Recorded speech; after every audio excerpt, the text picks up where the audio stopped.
Well, we will go ahead and get started. We would like to welcome the winner of the 2023 John Deere Classic, Sepp Straka. Sepp, congratulations on your victory today. Very convincing 9 under 62 to get the job done in the final round, especially given I've heard everybody talk a lot about where you started from after round one. So just amazing. Just a few opening thoughts on how it feels to collect that win. Yeah, it's pretty awesome. Like you said, I didn't think I'd be sitting here on Thursday after the round, and just found some magic and started hitting the ball really good, which I did on Thursday too, but really started making some putts, and I think that's a key out here. You got to get the putter hot, and thankfully it stayed hot. Was there a big difference today? Did you find something yesterday? Was it a mindset, or was just things just kind of go your way today? A little bit of a tweak in the setup. My toe was getting up a little bit. Tim Yelverton, who I work with on putting, texted me on Thursday night and said my toe was sticking up a little bit, so just got the hands a little higher, flattened that thing out, and started online and got hot. And one last question for me, and then we'll open it up for questions. With the win, you moved to 18 in the FedEx Cup, 27 in the official world golf ranking. What does this do for you? You may not have had a chance to fully process it yet, but what does this do just kind of with your mindset as you're looking forward to the big part of the season coming up? Yeah, it's great. It's always good to be playing good golf towards the end of the season. One of the big goals is always to make it to Atlanta, and this is a big step towards that. And hopefully I can build off of this and just keep it going. Okay. Well, we'll take some questions. Start with George. Your fellow Bulldog, Brendan, and Alex both had very high praise for your round, and why not? You shattered a 41-year record for a closing round here that was held by the late Payne Stewart. Don't know if you're aware of that. Did not know. How exciting is that? It's pretty exciting. Yeah, I knew somebody was going to make a push today. The birdies are out there. The wind was down a little bit compared to yesterday, and yeah, thankfully I had a really good ball striking day and had a hot putter going. So I just tried not to think about any of the situation too much because I was so far ahead of the leaders, and just try to keep making birdies. What does it feel like to finish early and go to the driving range and wonder for a while? It's stressful. It's very stressful because at that point it's out of your hands. You know, when you're on the course, obviously you're really nervous, but you have control of the situation. And then when you're just sitting there, you kind of feel helpless. So once I got on the range and started warming up for a potential playoff, I started feeling a little better. And yeah, thankfully didn't need that playoff. Sepp, how quickly were you able to throw the 18th hole out of your mind while you were waiting? That seems to be the kind of thing that would just hang over a guy. Pretty quickly, you know. I hit one bad shot.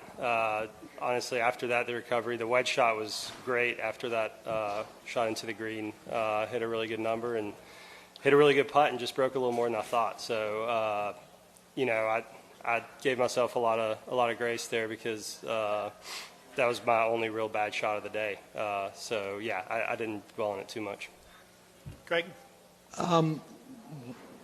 You mentioned in the TV interviews that you weren't focused on the Holy Grail there, the 59, when you were standing in the fairway.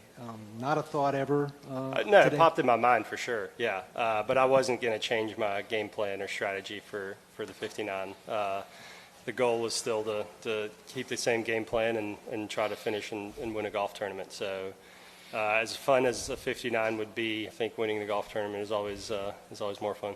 Did you feel like you needed a birdie to close it, or were you was? I didn't know. You know, I was so far ahead of the leaders. They had so many holes to play. Somebody could have gotten hot. I had no clue. I was just trying to hit my target, hit my number, and just made a bad swing on 18, but then recovered nicely and unfortunately missed the putt. But yeah, I didn't really know. To be at 11 under with 17 in front of you, what were your expectations after you reached that figure? Yeah, the goal on 17 is always to make birdie, especially with that pin. It was pretty gettable.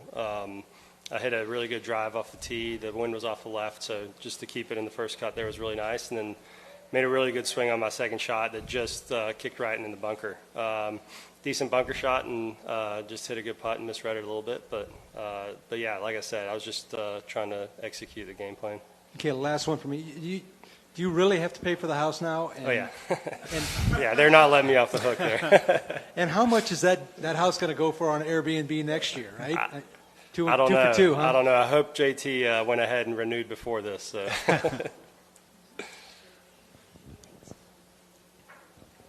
Sepp, how do you envision celebrating this victory, and who are you most excited to share this big day with? Definitely my wife. Excited to get back to her. And yeah, tonight, I don't know, just through the media, I have no idea. My agent is here, so I'm sure he's planning something for me. But yeah, to get back to my wife would be great. And how about your weekend here, just the feeling with the fans here and the whole setup here at TPC Deere Run? It's amazing. It's been here for so long. They've got it down. They run such a good event. The golf course is in great shape. The volunteers are all extremely helpful, and just one of the more smoothly run events on tour. And look forward to coming back. Craig? Sepp, you were born in Austria, but you grew up in Georgia, and you sound more Georgian than Austrian. Only when I'm speaking English. Yeah. Are you more of a country music fan than you would be of Beethoven or string music or Austrian? Probably. Beethoven's a little bit before my time, but I'm more of a Mozart guy for picking there. But yeah, I listen to that too. But yeah, probably more of a country music than the classic. But music notwithstanding, the time you've been in Georgia since you were 14 years old, went to Georgia. Are you as an American as you are Austrian in a sense? I used to say I'm 50% Austrian, 50% American, and a friend of mine who's Austrian, Clemens, corrected me one day and said, you're 100% Austrian, 100% American. So yeah, there's no, you can't really pick between the two. I'm part of, they're both part of my my upbringing, and I wouldn't change it for the world. The 100% Austrian could be competing in the Ryder Cup in Europe. Is that a thought now with this victory in hand? September's a few months away, and I'm glad my game's in good shape. So hopefully I can make a push for that. George? In your wildest dreams, did you ever anticipate being a widely successful opening act for Blake Shelton? Is that what they're all here for? I didn't even know he was playing, to be honest with you. I knew there was a concert. I didn't know it was Blake Shelton. So, might have to hang around for a little bit. Yeah. What was going through your mind when you're standing over the approach shot on 18, the second shot on 18? I mean, you say you weren't thinking necessarily 59, but what was going through your mind at that point? Yeah, I was just trying to hit my target. We had picked out a good number, and I think the number-wise I executed. I hit the ball really solid, but I just pulled it way left of my target. But yeah, I was just trying to hit my target about 7-8 yards right of the pin and let it feed in there. And once it started going left with the wind off the right, it was never going to come back. So yeah, it was an unfortunate time for a bad swing, but thankfully it didn't hurt me. What was the block? It was there's a few numbers. We got hole number, carry number, and then I don't know. I think the hole was 180-ish, 85 maybe. 80, yeah, something like that. 8 iron. Yeah, I was trying to pitch it about 7 yards short of the pin and right of it. Matt, right under the light here. For those of us who will never get in that type of zone you were in through 17 holes, what was that just like, shot after shot, racking birdie after birdie up as you're going through that round? It was crazy because you just you don't want to think about it too much because you don't want to lose the feeling. But yeah, I mean, I was hitting the ball really well. I don't think the ball striking was as out of this world as the putting. The putting was just phenomenal. I was reading the greens really well. Some really tough putts that I put a good read on, and was just locked in on my speed and my line. Can you remember the last time you were that dialed in, locked in like that? Maybe Friday. I got pretty hot on Friday too, so yeah, it happened twice this week probably. But yeah, probably not quite as locked in as I was today, but yeah, it doesn't happen very often. So when it does, you just got to kind of go with it. Craig?